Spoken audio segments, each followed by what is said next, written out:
afdal adalah menuntut ilmu. Itu yang dikatakan oleh Imam An-Nawawi rahimahullah. Makanya kita harus ada waktu untuk belajar ilmu din, ilmu agama, sesibuk apapun kita. Siapa yang lebih sibuk dari Nabi SAW? Kalau kita mau ngaca diri, siapa yang lebih sibuk dari Nabi SAW? Nabi seorang nabi, jelas ada tugas khusus yang Allah Azza wa Jalla berikan kepada Nabi dan tidak diberikan kepada kita. Tugas berdakwah. Kemudian Nabi pemimpin kaum muslimin,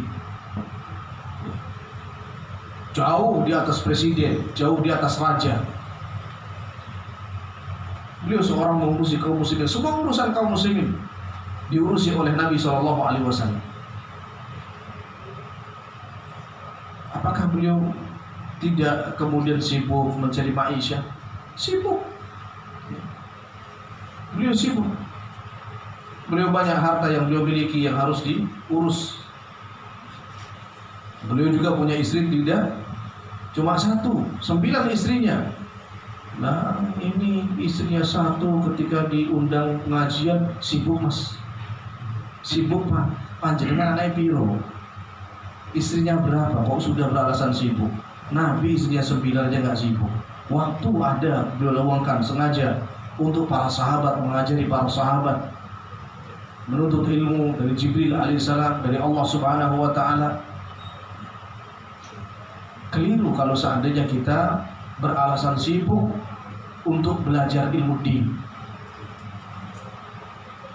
Tidakkah kita tahu sejarah para sahabat radhiyallahu taala anhum, bagaimana mereka menyibukkan diri untuk belajar ilmu agama, sampai-sampai Abu Hurairah radhiyallahu taala anhu beliau tinggalkan Daus, Bani Daus di Yaman, dan beliau stay tinggal di Masjid Nabawi yang bernama Suffah untuk banyak menimba ilmu langsung dari Nabi SAW.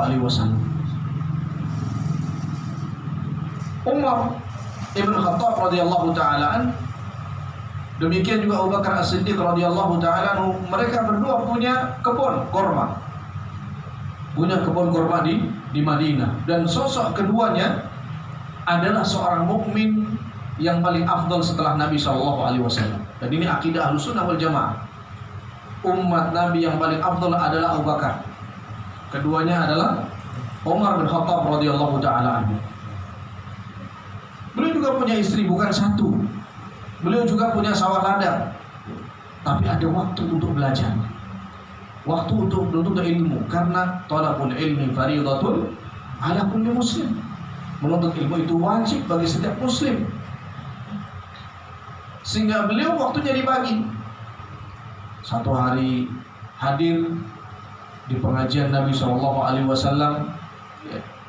Nanti temannya ini yang sibuk ngurusin kebun milik pribadinya. Nanti setelah pulang tanya, hari ini Nabi SAW menyampaikan apa? Ditransfer ilmunya kepada yang hadir, dari yang hadir kepada yang tidak hadir. Esok harinya Abu Bakar yang sibuk ngurusin kebunnya, Umar yang hadir. Kemudian bertukar pikir, hari ini Nabi menyampaikan apa? Disampaikan kepada Abu Bakar As-Siddiq radhiyallahu taala. Ini orang-orang yang sibuk dan banyak kesibukan, menjadi orang terhebat di zaman itu, ya, setelah Nabi SAW. Dan mereka juga orang-orang yang selalu dimintai musyawarah oleh Nabi SAW, yang dimintai ide dan gagasannya, tapi tidak pernah mengeluh dengan istilah belajar, menuntut ilmu agama. Karena tadi kebutuhan kita manusia adalah raf'ul jahli an-nafsi, menghilangkan kebodohan dari pribadi kita semua. Sebagai tugas seorang muslim, menghilangkan kebodohan dari pribadi kita adalah wajib, tidak boleh ditinggalkan, tidak boleh ditinggalkan. Kemudian ilmu apa yang wajib untuk dipelajari? Al-Imam Ahmad rahimahullah ta'ala pernah ditanya, ilmu apa yang wajib untuk saya pelajari? Kemudian beliau mengatakan, ma yaqumu bihi dinu, segala ilmu agama yang bisa menegakkan agama pada dirimu. Maka ilmu-ilmu yang bisa menegakkan Islam ada pada diri kita, menunjukkan kita muslim, aqidatan wa ibadatan wa sulukan, baik itu aqidah, tauhid, ibadah yang menunjukkan kita muslim, hal-hal yang wajib untuk kita yakini, hal-hal yang wajib untuk kita lakukan, itu yang wajib untuk kita pelajari.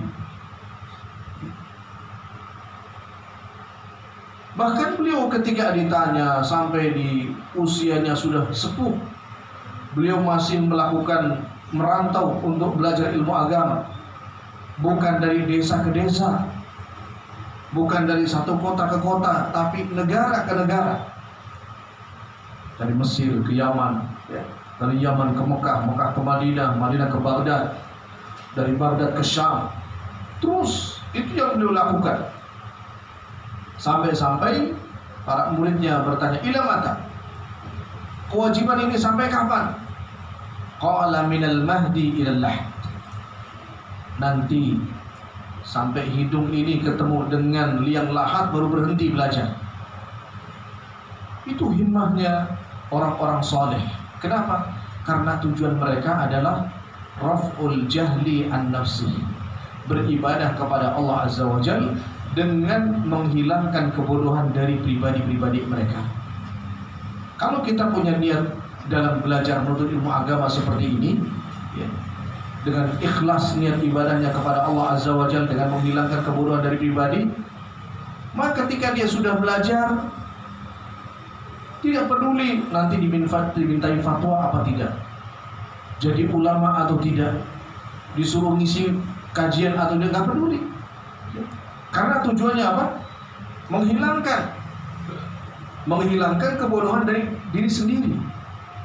Nah, sekarang banyak orang-orang yang sibuk mencari ilmu agama tapi tujuannya untuk dunia. Ya. Kalau nggak dikasih speaker, dikasih mic untuk mau bicara, untuk ceramah, sewot. Saya nyantri suwe-suwe, orang mengisi ceramah. Banyak yang seperti itu. Atau belajarnya ilmu agama hanya untuk menjadi sarana, wasilah, media untuk dia cari dunia. Ini juga sangat berbahaya sekali, ya, sangat berbahaya sekali. Mau kewajiban kita sebagai seorang muslim belajar ilmu agama untuk menghilangkan kebodohan dari pribadi kita. Apalagi kita semuanya sepakat bahwa kita mau tidak mau harus berkeluarga. Kita punya istri, kita punya anak. Kalau kita tidak punya ilmu, ya, sementara kita wajib untuk mengajari mereka masalah-masalah agama, nanti kita akan mengajari apa? Kita akan mengajari apa kepada mereka? Kalau sebuah masalah mengatakan faqidus syai' la yu'ti. Orang yang tidak punya sesuatu nggak mungkin akan memberikan sesuatu itu. Orang yang nggak punya uang nggak mungkin ngasih uang. Orang nggak punya pulpen nggak mungkin ngasih pulpen. Orang nggak punya ilmu nggak mungkin bisa ngajarin ilmu. Kalau kita jadi orang tua nggak bisa mengarahkan anak yang benar, yang wajib, ya, nggak tahu yang wajib mana, mau mengajari istri nggak tahu yang wajib mana, terus kita mau akan mengajari apa?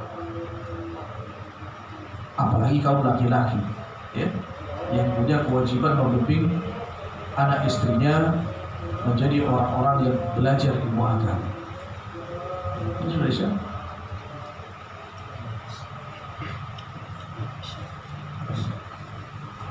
Berarti baru poin 1.